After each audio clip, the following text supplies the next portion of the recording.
Listen, just one more thing. Hello there. Welcome to my review of the 6th episode of Season 2 of Columbo, A Stitch in Crime. First broadcast on the 11th of February 1973 on NBC. It was written by Shirl Hendryx, and I wish I could tell you more, but there is very little information out there on Hendryx other than writing credits. So if you know anything about Shirl Hendryx, please get in touch. It was directed by returning director Averback, and the episode begins with a shot inside a vehicle and the sound of sirens. It's an ambulance, and inside is a paramedic administering to a doctor on a stretcher. At the hospital, the doctor, Dr. Hidemann, is rushed into a hospital room but appears to be feeling better. Another doctor tells him he has aortic disease, and a nurse Sharon Martin, played by returning actor Anne Francis, who knows Hidemann, comes in to see how he is. He says he's fine and he is off to the lab.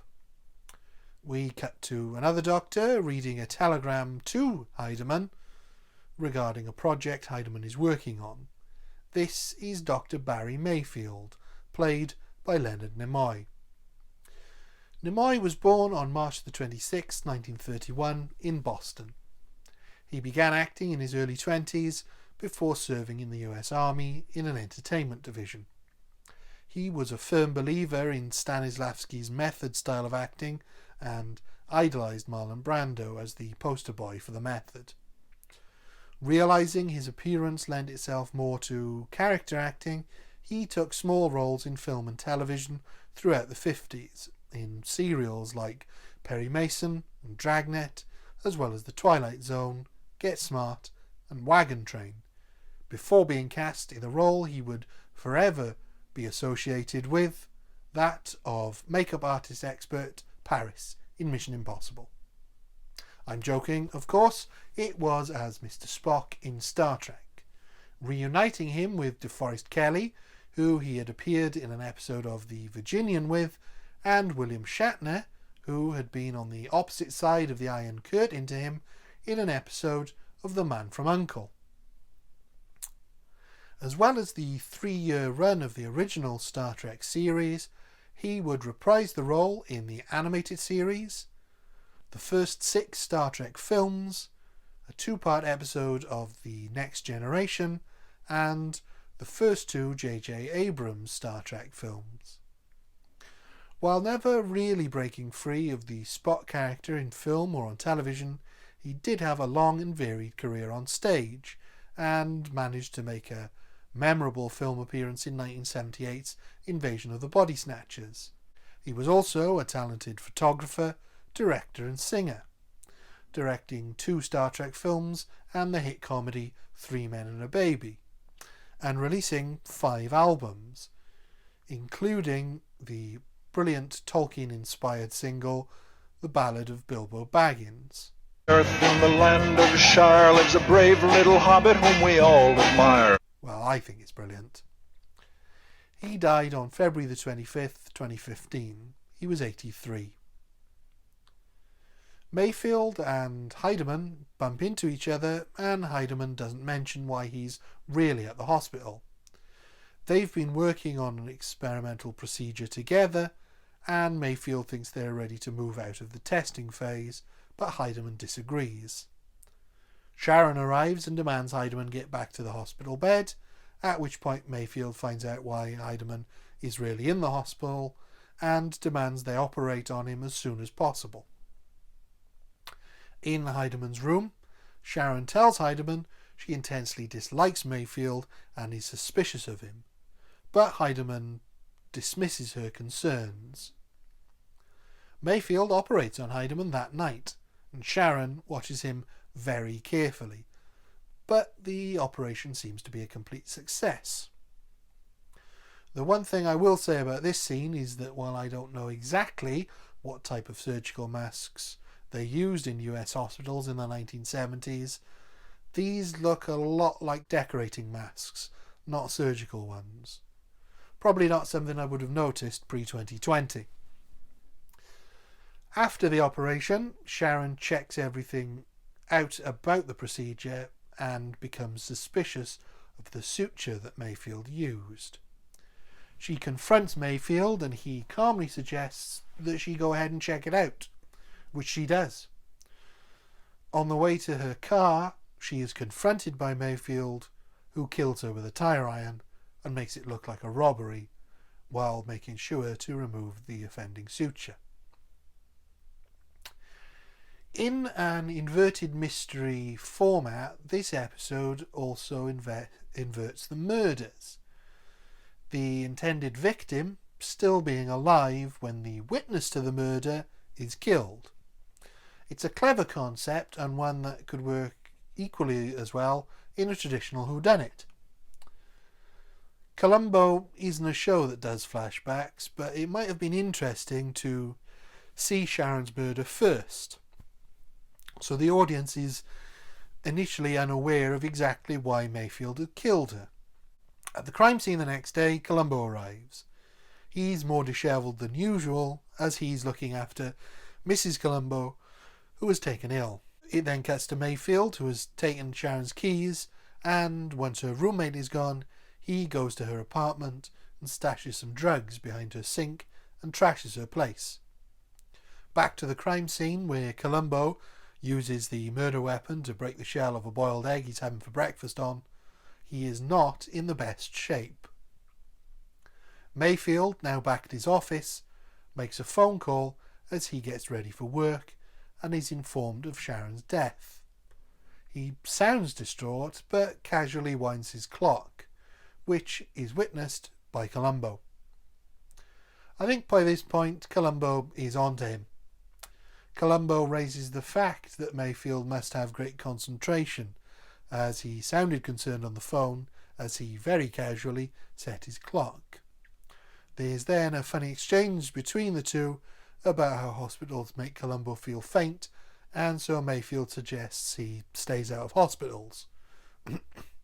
We can add this to Columbo's fear of heights as one of his phobias.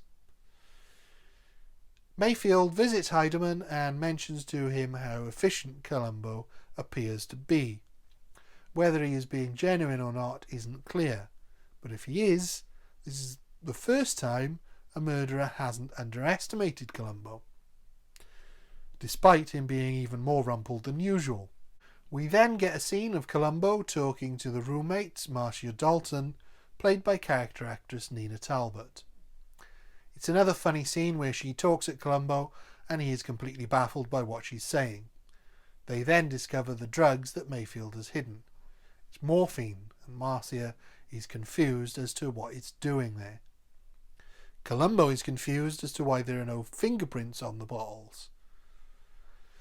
Columbo then goes to visit Mayfield at his palatial home where he's having a party, and, mistaken for a guest by a server, Columbo helps himself to the buffet, in another very typical Columbo move. Mayfield spots him and immediately turns on the charm. This might be the first time Columbo has come up against a truly charming murderer. So far there have been a few smarmy ones, but Mayfield comes across as genuinely cool and charming. Had he not been caught setting the clock, he might very well have got away with this. Columbo questions Mayfield about Sharon's access to drugs and tells Mayfield exactly what he wants to hear about how they now suspect her of being involved in drug dealing. He also asks Mayfield if he knows a man named Mac, as they found a note with Mac written on it in her office. Columbo also asks Mayfield if he has anything for an upset stomach, and reveals that there were no fingerprints, which Columbo would expect to find if she was attacked by an addict desperate for a fix, and the bottles Sharon had apparently hid. Columbo is laying the breadcrumbs for Mayfield to follow, and follow them he does. Mayfield contacts Marcia and gets her to remember the name of an addict Sharon worked with at a drug rehabilitation clinic. He tells her to go to the police with the name, and she's disappointed He doesn't want to take her out on a date. A mistake on his part, as Columbo is waiting for her when Mayfield drops her home. Again, if he'd just taken her out on a date, he might have got away with it. She points Columbo in the direction of former addict Harry Alexander, who she says she was just discussing with Mayfield, which increases Columbo's suspicion of him. By this point, it looks like Columbo knows Mayfield did it, and all the information Marcia provides is just confirming his theory, which is why he is able to ask her exactly the right questions. This is something I love about the show. Here we are seeing the genius of the character at work. Had the answers Marcia given him not been exactly what he wanted, he might begin to start thinking that Mayfield isn't the killer. But she confirms everything he has been theorising. Columbo then goes to visit Dr. Hidemann. Hidemann is played by character actor Will Geer, who is best known for playing Grandpa in The Waltons, but whose career spanned 45 years, playing everything from Wyatt Earp in Winchester 73 to a completely different character called Hidemann in the short-lived Then Came Bronson series. Columbo then goes to speak to Harry Alexander at a petting zoo where he works, and after speaking with Columbo, Columbo is convinced he is now clean. Alexander is played by Jared Martin, best known for his starring role in the short-lived War of the Worlds TV series. Columbo returns to the hospital and continues searching for clues as to who Mac is. Mayfield interrupts and tries to steer him back towards Harry Alexander. Columbo is not convinced it has anything to do with drugs. He says he thinks someone is trying to make it look like it's to do with drugs. As only Sharon, Mayfield and Hidemann had access to the drugs, Mayfield asks if Columbo is accusing him, which he definitely is, but doesn't admit. After Columbo is gone, Mayfield steals some more drugs and goes to Harry's place. He breaks in and lies in wait for Harry. When Harry returns, Mayfield knocks him out and drugs him with morphine, then leaves. Harry wakes up in a drug-induced haze, which we are shown via some classic 70s graphical visualizations, before poor Harry falls down a flight of stairs to his death. We next see Columbo speaking to Mayfield about finding Harry and undoing Mayfield's plot almost instantly, because Harry was left-handed but apparently injected himself in his left arm. Mayfield then tries to cast suspicion on Marcia, but Columbo dismisses this with a very funny line. Maybe Marcia knows more than she's telling. Well, actually, I think she knows less than she's telling. Columbo later works out that Mac is initials for the company that supplies the hospital with suture.